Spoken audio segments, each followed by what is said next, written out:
இயேசு கிறிஸ்துவின் இணையற்ற நாமத்தினாலே உங்கள் யாவரையும் வாழ்த்தி வரவேற்கிறேன். கடந்த நாட்களிலே குப்பைமேட்டு வாசல், பள்ளத்தாக்கின் வாசல், ஊருணி வாசல் என்கிறதை குறித்து நாம் தியானித்தோம். இன்றைய தினத்திலே நெகேமியாவின் புத்தகம் 3ஆம் அதிகாரம் 26வது வசனத்திலே தண்ணீர் வாசல் என்று சொல்லப்பட்டிருக்கிறது.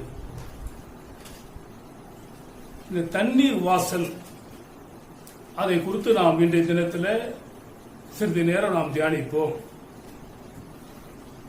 இந்த தண்ணீர் வாசல் என்பது ஊருணி வாசலுக்கு அருகில் இருந்ததாய் கூறப்படுகிறது. கியோன் என்னும் ஆற்றுக்கு செல்லும் வழியில் இருந்தபடியினால் இந்த வாசல் தண்ணீர் வாசல் என்று அழைக்கப்படுகிறது. என்ன ஆற்றுக்கு? கியோன் ஆற்றுக்கு செல்லுகிற வழியிலே இருந்தபடியினால் இதற்கு தண்ணீர் வாசல் என்று அழைக்கப்படுகிறது.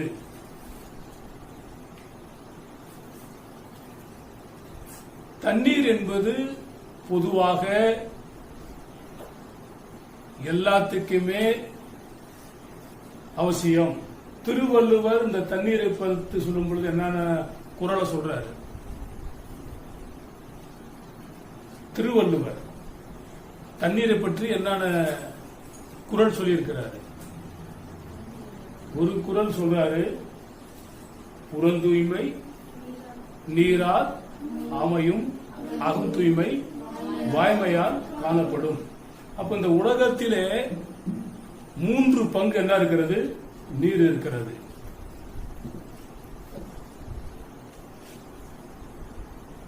நீரின்றி அமையாது உலகு. அப்போ கீழையும் தண்ணீர் இருக்கிறது, மேலையும் தண்ணீர் இருக்கிறது, நடுவுலையும் தண்ணீர் இருக்கிறது. எப்பக்கமும் தண்ணீர் சூழ்ந்திருக்கிறது. இந்த தண்ணீர் வாசல் என்பது நீரை நம்மை சுத்திகரித்துக் கொள்வதை இந்த பகுதி நன்றாக நமக்கு கூறுகிறது. ஒரு விசுவாச நண்பரும் ஒரு சோப்பு கம்பெனிக்காரரும் நண்பர்களாக இருந்தார்கள்.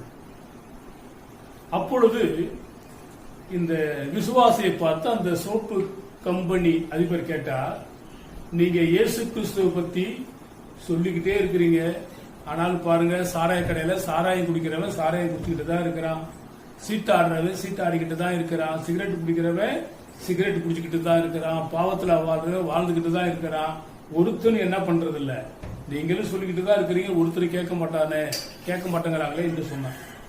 அப்போ இந்த விசுவாசி அந்த சோப்பு கம்பெனி அதிபரை பார்த்து சொன்னார், உண்மைதான், நீங்களும் ஊரெல்லாம் சோப்பு வியாபாரம் பண்ணி கொண்டுதான் இருக்கிறீங்க, அங்க தெருக்கல்ல பாருங்க எத்தனை பிள்ளைகள் என்ன பண்றாங்க, அழுக்காக இருக்கிறார்கள், அழுக்கு வஸ்திரங்கள் தரித்திருக்கிறார்கள்.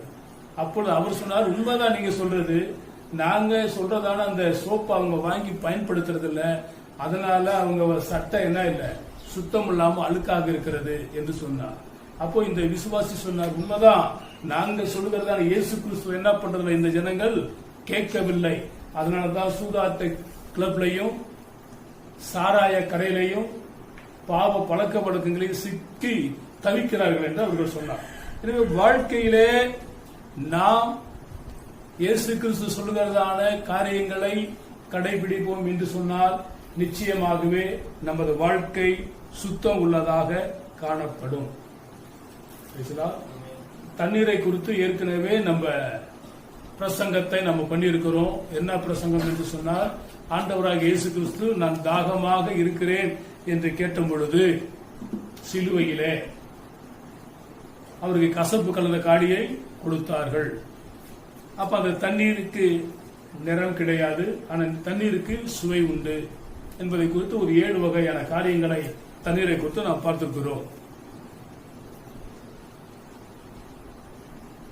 இப்ப தண்ணீர் என்பது பொதுவாகவே சுத்தம் பண்ணக்கூடியதாக இருக்கிறது. என்ன பண்ணுகிறது? சுத்தம். வேதாகமத்தில் யாத்திராகமும் லேவியராகம் புத்தகத்தெல்லாம் நீங்க படிச்சீங்கன்னா எந்த ஒரு பாவமாக இருந்தாலும் சரி, ஒரு குற்றவாளியாக இருந்தாலும் சரி, அவன் தண்ணீரில போய் மூழ்கி எந்திரிக்கும் பொழுது அவருடைய பாவங்களை எல்லாம் பண்ணுகிறது நிவர்த்தி ஆகிறது என்று சொல்லி நம்ம நன்றாக அறிந்திருக்கிறோம். இப்ப இந்த சுத்தம் இரண்டு வகைப்படுகிறது. சுத்தம் இரண்டு வகைப்படுகிறது. ஒன்று சரீர சுத்தம். என்ன சுத்தம்? நம்முடைய சரீரம் என்ன இருக்கணும்? சுத்தமாக இருக்க வேண்டும். இந்த சரீரத்துக்கு தேகம் என்கிறதான ஒரு பெயர் இருக்கிறது. என்ன இருக்கிறது? தேகம். சரீரம் என்றாலும் தேகம் என்றாலும் ஒன்றுதான். எந்த வித நோய் நொடியில் வாழ்ந்தாலும் இந்த சரீரம் என்ன பண்ணுகிறது? ஒரு சரீரத்துக்கு ஒரு தலைவலி வந்தாலும் சரி, அல்லது ஒரு வயிற்று வலி வந்தாலும் சரி, ஒரு காய்ச்சல் வந்தாலும் சரி, உடம்பு முழுவதும் என்ன பண்ணுகிறது? பாதிக்கப்படுகிறது. சின்ன ஒரு கட்டி வந்துருச்சுன்னா கூட வேதனை என்ன பண்ணுகிறது? பெருகிறதாய் காணப்படுகிறது. இருமல் வந்தாலும் சரி, தும்மல் வந்தாலும் சரி, சரீரம் என்ன பண்ணுகிறது? பாதிக்கப்படுகிறது. அப்போ சரீரம் என்பது சுத்தம். நிறைய பேருக்கு சொல்றாங்க கிட்னி ஃபெயிலர். கிட்னி ஃபெயிலர் ஆனவங்களுடைய வேதனைகளை நாம் பார்க்கும் பொழுது அவ்வளவு கஷ்டமாக இருக்கிறது. ஹார்ட் அட்டாக் வந்தவங்களை பார்க்கும் பொழுது அவருடைய பிரச்சனை வேறு விதமாக இருக்கிறது. பிளட் கேன்சர் வந்தவங்களை பார்க்கும் பொழுது அவருடைய நிலைமை வேறு விதமாக இருக்கிறது. எனவே இந்த சரீரம் என்பது எப்படி இருக்கணுமா? சுத்தமாய் நோய் நொடி இல்லாமல் இருக்கணும். அப்போ சுத்தம் ஒன்னு சரீரத்தில் நமக்கு சுத்தம் வேணும். இந்த பலவீனங்களை எல்லாம் நம்முடைய சரீரம் என்ன பண்ண முடியல? தாங்க முடியல. தாங்க முடியாதபடியினால தான் இன்னும் ஒண்ணு உயிர் வாழ வேண்டும் என்பதற்காகத்தான் என்ன பண்றோம்? மருந்து எடுக்கிறோம், மாத்திரைகள் எடுக்கிறோம், ஆபரேஷன் பண்றோம், பைபாஸ் சர்ஜரி பண்றோம். இப்படி எல்லாம் பண்றோம். எப்படின்னா இந்த சரீரம் நன்றாக இருக்க வேண்டும் என்பதற்காக.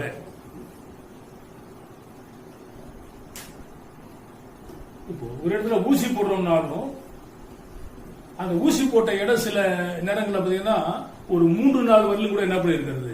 வீங்கி வலி கொடுத்து கொண்டிருக்கிறது.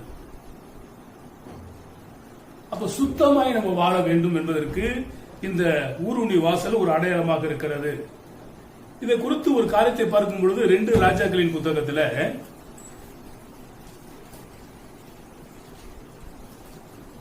5ஆம் அதிகாரத்தில் நாம் வாசிக்கும் பொழுது சீரிய தேசத்து படை தலைவனாகிய நாகமானை குறித்து சொல்லப்படுகிறது. அந்த சீரிய தேசத்து படை தலைவனாகிய நாகமான் சரீரம் முழுவதும் குஷ்டரோகம் இருந்தது. என்ன இருந்தது? குஷ்டம் என்றாலே வாழ்க்கையெல்லாம் கஷ்டம். நம்ம எழுதுற பாட்டிலையும் அப்படிதான் இருக்கிறது. குஷ்டங்கள் கஷ்டங்கள் நீக்குவார். அப்போ இந்த அடிமையாய் ஒரு பெண், ஒரு சிறு பிள்ளை இந்த நாகமானுடைய வீட்டிலே ஒரு வேலை செய்கிற ஒரு வேலைக்காரியாக சிறை கைதியாக கொண்டு போகப்பட்டவள் அமர்த்தப்பட்டார். இவன் குஷ்டரோகி என்று யாருக்கும் தெரியாது. அவருடைய மனைவிக்கு மாத்திரம்தான் நாகமான் குஷ்டரோகம் என்று தெரியும்.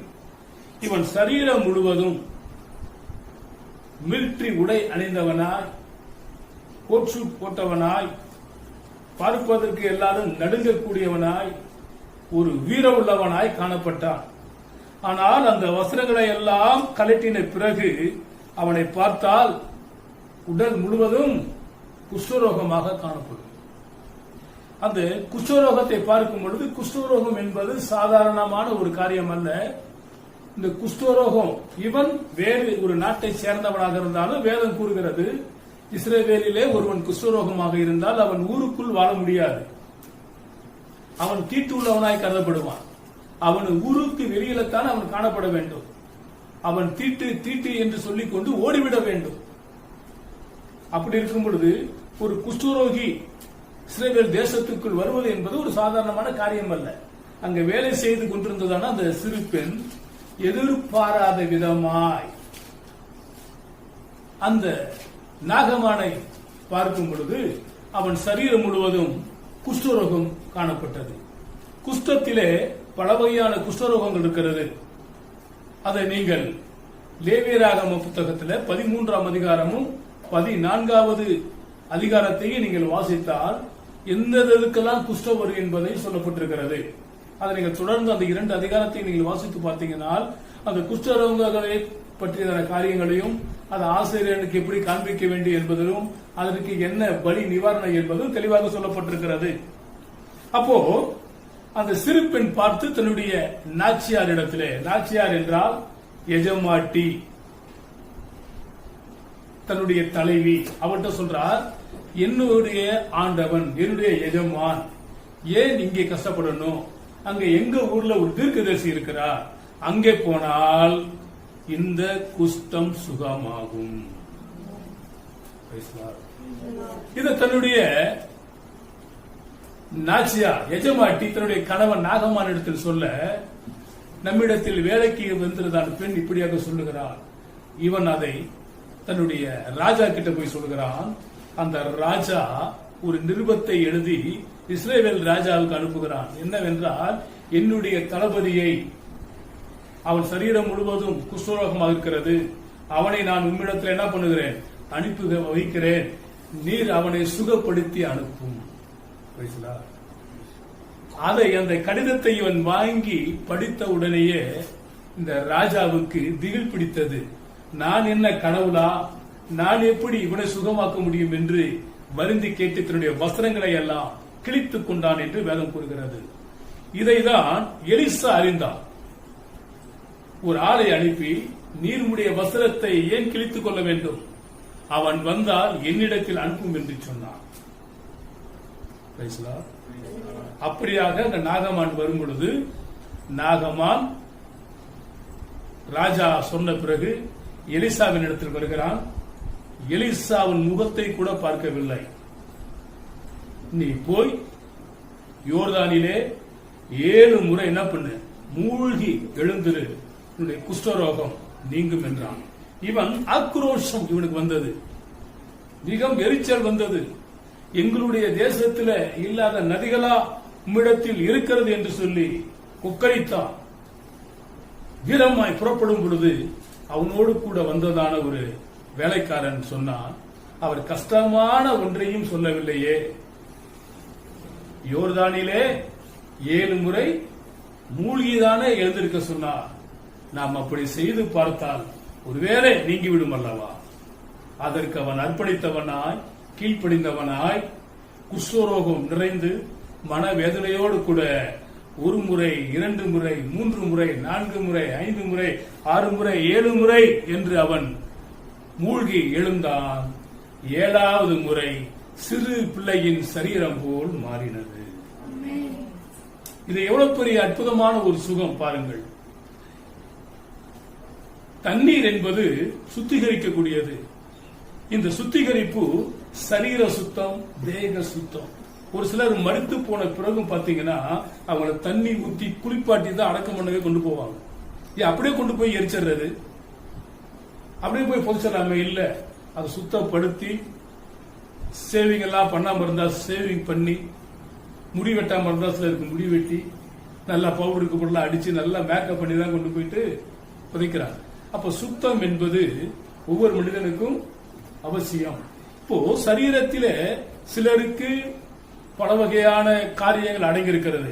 இந்த சரீர சுத்தம் என்பது ஒவ்வொரு மனுஷனுக்கும் அவசியமாய் இருக்கிறது. இங்கே நாம் பார்க்கும் பொழுது எஜமானுடைய வியாதிகள் நீங்க வேண்டும் என்று சொல்லி வேலைக்காரி விரும்பினார்.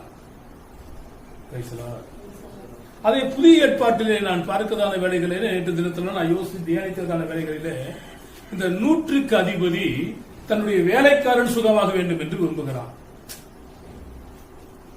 என்ன புரியுது உங்களுக்கு? வேலைக்கார பெண் எஜமான் சுகமாக வேண்டும் என்று விரும்புவது நியாயம். ஆனா இங்கே ஒரு எஜமான் தன்னுடைய வேலைக்காரன் சுகமாக வேண்டும் என்று விரும்புகிறான். ஆண்டவர் சொன்னார், நான் வந்து என்ன பண்ணுவேன், அவனை சுகமாக்குவேன்.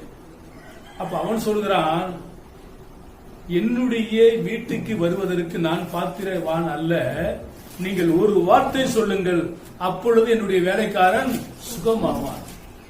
அப்போ ஆண்டவர் சொன்னார், இஸ்ரவேலிலே நான் இப்படியாப்பட்ட விசுவாசத்தை காணவில்லை. நீ போ, உன்னுடைய வேலைக்காரன் சுகமாவான். அங்கே போய் வீட்டில் பார்க்கும் பொழுது அவருடைய வேலைக்காரன் சுகமானார். இப்போ ஒவ்வொரு மனிதனுடைய வாழ்க்கையில சுத்தம் என்பது அவசியமாக இருக்கிறது. அவன் 7 தரம் மூழ்கி எழுந்த பிறகு அவனுக்கு சுகம் கிடைத்தது. இவன் ஆண்டவரை விசுவாசித்தான், ஆண்டவரை நம்பினான், அவனுக்கு சுகம் உண்டானது. இந்த குஷ்டரோகம் என்பது சாதாரணமான காரியங்கள் அல்ல. மோசையினுடைய அக்கா மிரியம், அவளுக்கு குஷ்டரோகம் பிடித்தது. நாகமானுக்கு குஷ்டரோகம் இருந்ததை நாம் பார்த்தோம். இந்த நாகமானுடைய குஷ்டம் யாருக்கு வந்துச்சு? கேயாசிக்கு வந்துச்சு. உசியா ராஜாவுக்கு குஷ்டரோகம் இருந்துச்சு. ஆண்டவர் புதிய ஏற்பாட்டில் பார்க்கணும், ஒரு குஷ்டரோகியை சுகமாக்கினார், 10 குஷ்டரோகிகளை சுகமாக்கினார். தோல் 18 கிரவனாகிய குஷ்டரோகியாகிய சீமோன் என்று வேதத்தில் நம்ம படிக்கிறோம். அவர் வீட்டில் ஆண்டவர் தங்கினார். இவைகளை நாம் பார்க்கும் பொழுது கேயாசியோடைய குஷ்டரோகத்தை சுகமானதா வேதம் சொல்லல. உசியாவுடைய குஷ்டரோகம் சுகமானதா சொல்லல. ஆனா நாகமான குறித்து இயேசுநாதரே சொல்லுகிறார். அப்போ அந்த காலத்துல நிறைய குஷ்டரோகிகள் இருந்தார்கள். ஆனால் சீரிய தேசத்தானாகிய நாகமானை அல்லாமல் வேறு ஒருவரையும் குணமாகவில்லை. அவன் ஆண்டவராகிய இயேசு கிறிஸ்து என்ன பண்ணினான்? நம்பினான். அவன் அதுக்கு முன்னால சொன்னான், எங்க நாட்டுல ஆப்னாவும் பர்பாரும் நல்ல நதிகள், அதை விடவா இந்த யோர்தான் பேர் பெற்றதாக இருக்கிறது என்று சொன்னான். அவர் சொல்றதை செய், சொன்னதை செஞ்சாதான் தண்ணீர் திராட்சை ரசமாய் மாறும். அப்ப இவன் சொன்னதை நாகமான் கேட்டான், 7 முறை மூழ்கி எந்திரித்தான், சுகம் பெற்றான். அந்த 100 அதிபதி ஆண்டவரை விசுவாசித்தான். அவனுடைய வேலைக்காரன் என்ன பண்ணினான்? சுகமானான். அது மாத்திரமல்ல, 12 வருடமாக பெரும்பாடு உள்ளதான பெண் ஆண்டவரை விசுவாசித்து வஸ்திரத்தை தொட்ட மாத்திரத்திலே அவள் குணமடைந்தார். 18 வருடமாக கூனியாக இருந்த பெண் ஆண்டவர் பார்த்து, இவர் ஆபிரகாமின் குமார்த்தியாக இருக்கிறாளே, சாத்தான் இவளை கட்டி வைத்திருக்கிறானே என்று சொல்லி கூனை நிமிர செய்தாள். அது மாத்திரமல்ல, பெதஸ்தா குளத்திலே 38 வருட வியாதி உள்ளவனாய் ஒருவன் கடந்தான். ஆண்டவர் சுகமாக விரும்புகிறாயா என்று கேட்ட பொழுது, என்னை கொண்டு போய் போட யாருமே இல்லை என்று சொன்னான். ஆண்டவர் உன் படுக்கையை எடுத்துக்கொண்டு நட என்று சொன்னார். அப்பொழுது அவன் என்ன பண்ணினான்? சுகமானான். இப்படியாக பார்க்கும் பொழுது நம்ம பாரம் என்கிறதான கைப்பிரதியிலே இயேசு கிறிஸ்து செய்ததான அற்புதங்களும் அடையாளங்களும், இயற்கைக்கு அப்பாற்பட்டதான அற்புதங்களும், உலகத்தில் வந்த மனிதனுக்கு யாரெல்லாம் சுகம் கொடுத்தார் என்பதன் பட்டியலை அந்த பாரம் கைப்பிரதியில் இருக்கிறது. அதை நீங்கள் பார்த்து என்ன பண்ணலாம்? பயன்பெறலாம். யாத்ராகம புத்தகத்தில் 15ஆம் அதிகாரம் 26ஆம் வசனம் சொல்லுகிறது, நானே உன் பரிகாரியாகிய கர்த்தர். நானே. அப்ப எல்லா வியாதிகளுக்கும் ஆண்டவரால் தான் என்ன பண்ண முடியும்? சுகத்தை தர முடியும். யாத்ராகமத்தில் 23ஆம் அதிகாரம் 25ஆம் வசனம் சொல்லுகிறது, வியாதியை உன்னிலிருந்து விலக்குவேன். என்ன பண்ணுவேன்? வியாதியை உன்னிலிருந்து விலக்குவேன். ஏனென்றால் சரீர சுகம் வேண்டும் என்பது தேவன் அறிந்திருக்கிறார். அது மாத்திரம் அல்ல, 1 பேதுரு 2ஆம் அதிகாரம் 24ஆம் வசனம், ஏசாயா 53:5ஆம் வசனம் சொல்கிறது, அவருடைய தழும்புகளாலே நாம் குணமாகிறோம். அவருடைய தழும்புகளாலே நாம் குணமாகிறோம். நிறைய பேர் சொல்றாங்க, பாஸ்டருக்கு வியாதி வரலாமா, ஊழியக்காரருக்கு ஒரு வியாதி வரலாமா அப்படின்ற ஒரு கேள்விகளை நிறைய பேர் எழுப்புறாங்க. இப்ப நம்ம ஏற்கனவே பார்த்ததான வசனத்தின்படி வியாதியை நம்மை விட்டு விலக்குகிறதான தேவன் அவர்தான், பரிகாரியாகிய தேவன் அவர்தான், தழும்புகளால குணமாக்குறவர் அவர்தான். சில வசனங்களை நீங்கள் உங்கள் சிந்தனைக்கு வைத்துக் கொள்ளுங்கள். 2 ராஜாக்கள் 13ஆம் அதிகாரம் 14வது வசனத்தை நீங்கள் வாசித்து பார்த்தால், நாகமானை சுகப்படுத்தின எலிசா, கேயாசிக்கு குஷ்டரோகத்தை வர பண்ணினதான எலிசா, எலியாவை போல இரட்டிப்பான அற்புதங்களை செய்ததான எலிசா மரணத்துக்கு ஏதுவான வியாதியில் இருந்தான் என்று வேதம் கூறுகிறது. என்ன வியாதியா? இவன் இயேசு கிறிஸ்துக்கு முன்னடையாளமானவன் இந்த எலிசா. அப்ப வராமல் போய்விடுமா? உண்மை உள்ள உத்தம உள்ளதான ராஜா எசேக்கியா ராஜா, 2 ராஜாக்கள் 20ஆம் அதிகாரம் 1ஆம் வசனமும் 12ஆம் வசனமும், 2 நாளாகமும் 32ஆம் அதிகாரம் 24வது வசனமும், ஏசாயா 38ஆம் அதிகாரம் 1லிருந்து 9 வசனங்களையும் வாசித்தால், எசேக்கியா ராஜா மரணத்துக்கு ஏதுவான வியாதி உள்ளவனாக இருந்தான் என்று வேதம் கூறுகிறது. தானியேல் 8ஆம் அதிகாரம் 27வது வசனத்தை நீங்கள் வாசித்து பார்த்தால், உண்மை உள்ளவனும் உத்தமை உள்ளவனும் தானியேலுடைய காரியங்கள் எல்லாம் ஜெயமா இருந்தது என்று வேதம் கூறுகிறது. ஆனால் சில நாட்கள் நான் என்ன பண்ணினேன், வியாதிப்பட்டிருந்தேன் என்று தானியேல் தீர்க்கதரிசி சொல்வது அந்த இடத்துல சொல்லப்பட்டிருக்கிறது. பெத்தானியா கிராமத்தில் இருந்ததான மரியாள் மார்த்தாளுடைய சகோதரன் லாசர், யோவான் 11ஆம் அதிகாரம் 1லிருந்து 6 வசனங்களை வாசித்து பார்த்தால், அவன் வியாதிப்பட்டிருந்தான் என்று சொல்லப்பட்டிருக்கிறது. இதெல்லாம் எதற்காக சொல்லுகிறேன் என்றால், ஒருவன் ராஜாவாக இருந்தாலும் சரி, சாதாரண விசுவாசியாக இருந்தாலும் சரி, தீர்க்கதரிசியாக இருந்தாலும் சரி, வியாதிகள் மனிதனுக்கு வருவது இயல்பு. மத்தேயு சுவிசேஷம் 25ஆம் அதிகாரம் 35லிருந்து 40 வசனங்களை பார்க்கும் பொழுது இயேசு கிறிஸ்து கூட சொல்லுகிறார், நான் வியாதியாக இருந்தேன், என்னை வந்து பார்த்தீர்களா? தாகமாக இருந்தேன், தண்ணீர் கொடுத்தீர்களா? பசியாக இருந்தேன், ஆகாரம் கொடுத்தீர்களா என்று கேட்கிறார். உலகத்தில் சொல்றார், அரசியல் இதெல்லாம் சகஜம் அப்பான்றது போல வாழ்க்கையில நோய் வருவதெல்லாம் சகஜம். அதனால அவன் பாவம் செஞ்சிருப்பானோ, அக்கிரமம் செஞ்சிருப்பானோ, அநியாயம் செஞ்சிருப்பானோ, அப்படி பாவம் வந்துருச்சு என்று என்ன பண்ண முடியாது, சொல்ல முடியாது. இப்படி யாராக இருந்தால் வியாதிகள் வரும். அது கிளையாத்தின் பிசும் தைலத்தினால் ஆண்டவர் சுகப்படுத்த அவரால் முடியும். சரீர சுத்தம் நமக்கு அவசியம்.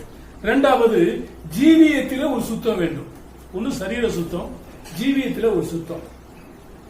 அப்ப ஜீவியத்தில சுத்தம் என்னன்னா, சொன்னதை சொன்னபடி செய்யறது தான் ஜீவியத்தில் உள்ள சுத்தம். சொல்றது ஒண்ணு, செய்கிறது ஒண்ணுன்னா அது ஜீவியத்தில் சுத்தம் இல்லை. இன்று நீங்க உலகத்தில் நிறைய பேர் பார்த்திருக்கலாம், வார்த்தையில சுத்தம் இல்லாதவர்கள். அது என்ன இல்ல, வாழ்க்கையில இல்ல, ஜீவியத்தில் சுத்தம் இல்லாதவர்கள். அப்படி ஜீவியத்தில் யாரெல்லாம் சுத்தம் இருந்தார்கள் என்று பார்க்கும் பொழுது, வில்லியம் பூத் என்கிறதான ஒரு தேவனுடைய ஊழியக்காரர், பல தேவனுடைய தாசர்கள் இருக்கிறார்கள். இவர் ஒரு திருச்சபையில் போதகராக இருந்து ஆத்துமாக்களை ஆதாயப்படுத்தி சேரி வாழ் மக்கள் அவர்களை எல்லாம் நூற்றுக்கணக்கான மக்களை ரட்சிப்புகளை நடத்தி ஞாயிற்றுக்கிழமை ஆராதனைக்கு கொண்டு போகும் பொழுது, அந்த சபையினுடைய மக்கள் என்ன பண்ணிட்டாங்கன்னா, இவர்களை எல்லாம் நீங்கள் கொண்டு வரக்கூடாது, சர்ச்சைக்கு கொண்டு வரக்கூடாது, அவர்கள் தீண்ட தகாதவர்கள் என்று சொல்லி புறக்கணித்து விட்டார்கள்.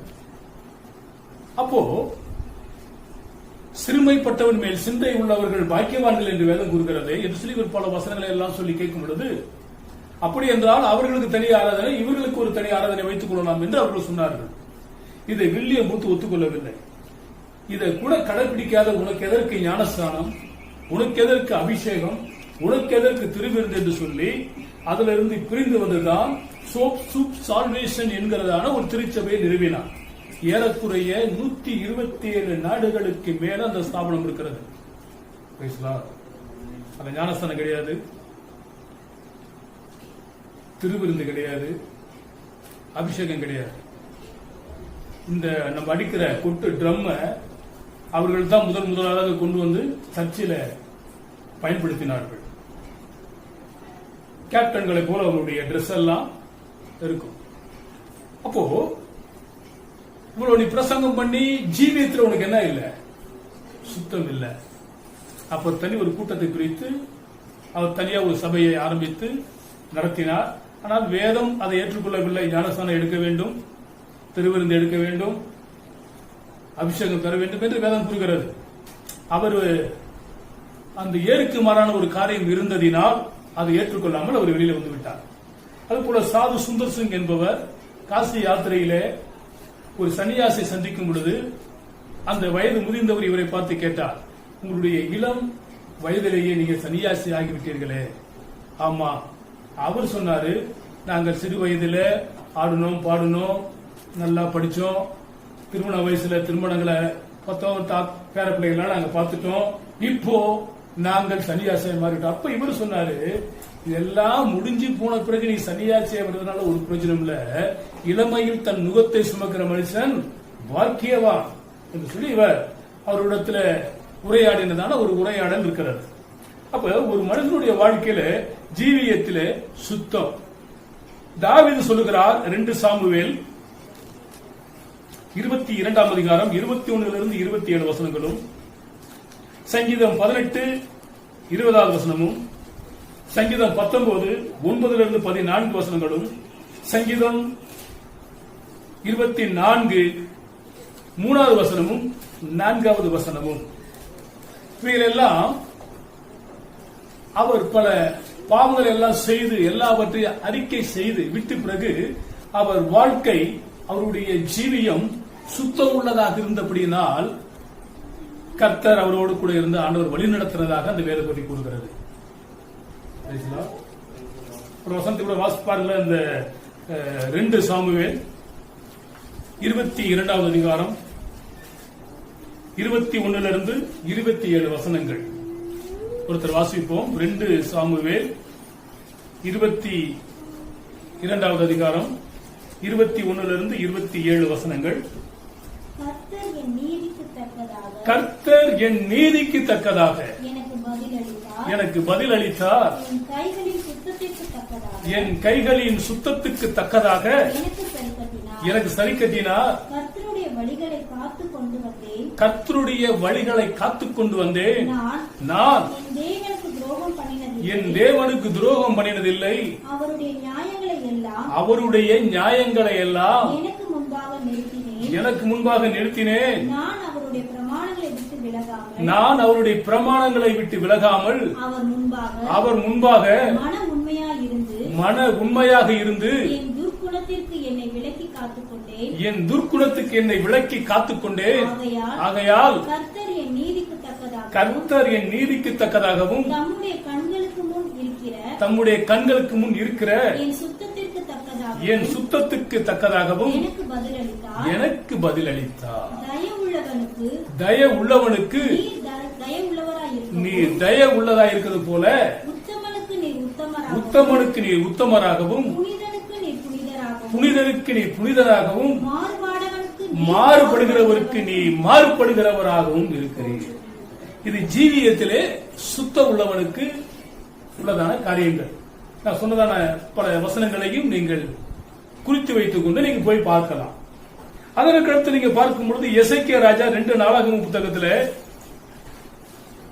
30வது அதிகாரம் 15 27 வசனங்களை வாசிக்கும் பொழுது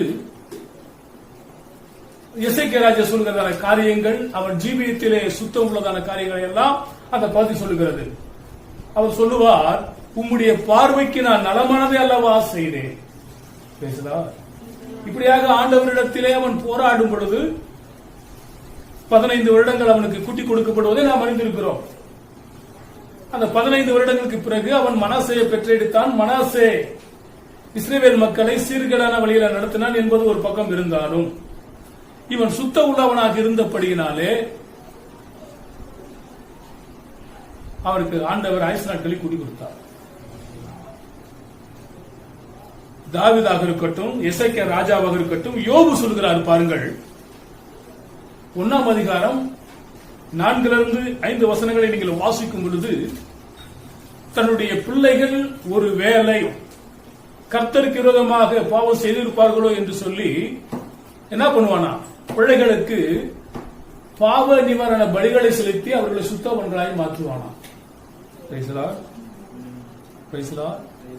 தானியேலை நீங்க நினைச்சு பார்த்தால், தானியேல் 1ஆம் அதிகாரம் 8 20 வசனங்கள், ராஜா கொடுத்ததான ராஜ போஜனத்தினால தன்னை தீட்டுப்படுத்தாமல் தன்னை சுத்தவனாக காத்துக்கொண்டான். ஜீவியத்தில் சுத்த உள்ளவனாய் காணப்பட்டான்.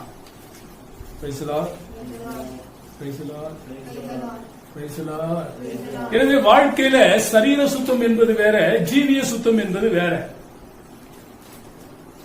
சரீரத்தில் சுத்தம் இல்லாமல் இருக்கிறது பார்க்கறதுக்கு தெரியும். ஆனா ஜீவியத்தில் சுத்தம் இருக்குதா சுத்தம் இல்லையா என்பது நமக்கு நாமே அறிந்து கொள்ள வேண்டும். நம்மை நாமே நிதானித்து அறிந்து கொள்வோம் என்றால் நாம் நியாயம் தீர்க்கப்படும் என்று ஒவ்வொரு திருவிருந்தலையும் நம்ம என்ன பண்றோம் சொல்லுகிறோம். அப்போஸ்தலனாகிய பவுல் சொல்லுகிறார். அப்போஸ்தலர் 18ஆம் அதிகாரம் 6ஆம் வசனம், அப்போஸ்தலர் 20:27, 1 தெசலோனிக்கேயர் 5:23. இவைகளெல்லாம் அவர் தனது வாழ்க்கையில சுத்தமாக இருக்க வேண்டும் என்பதை பற்றி சொன்னதான ஒரு வசனங்கள். அது ஒரு வசனத்தை நாம் படிக்கலாம். 1 தெசலோனிக்கேயர் 5ஆம் அதிகாரம் 23வது வசனம். 1 தெசலோனிக்கேயர் 5:23.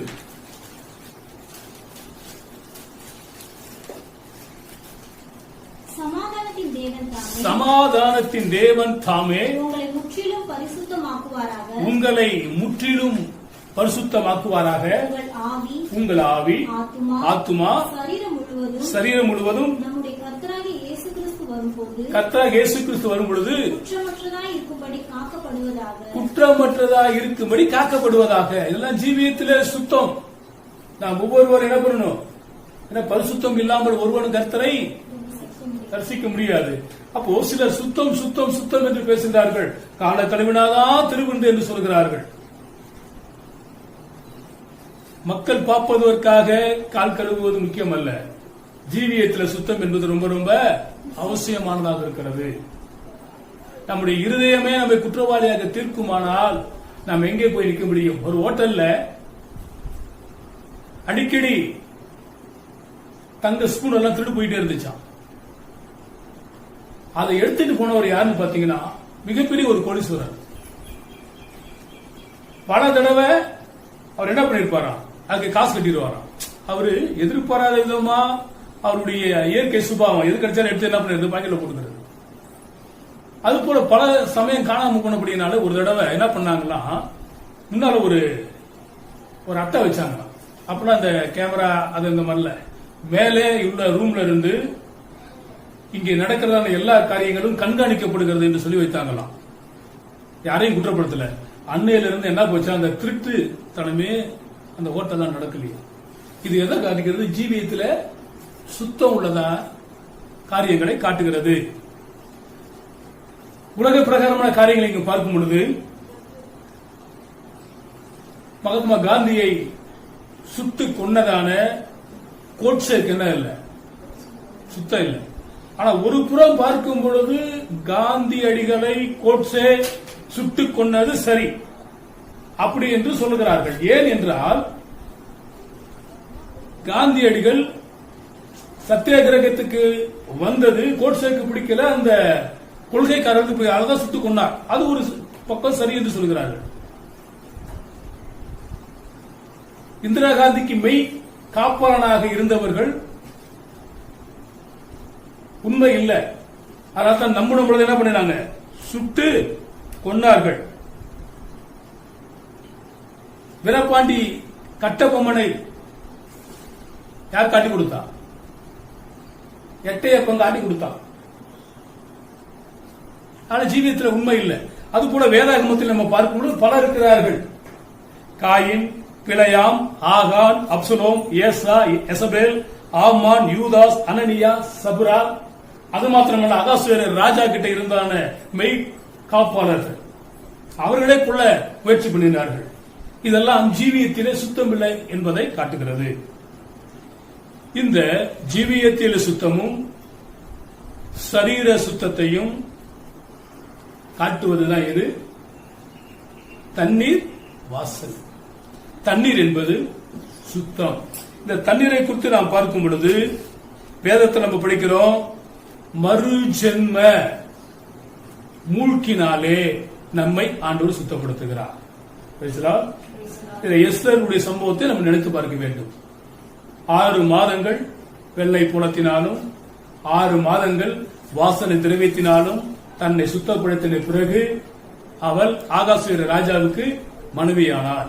நாமும் நம்மை நாமே இந்த தண்ணீரிலே சுத்தப்படுத்திக் கொண்டால், தண்ணீர் என்பது ஞானஸ்தானம் எடுப்பதையும் குறிக்கிறது.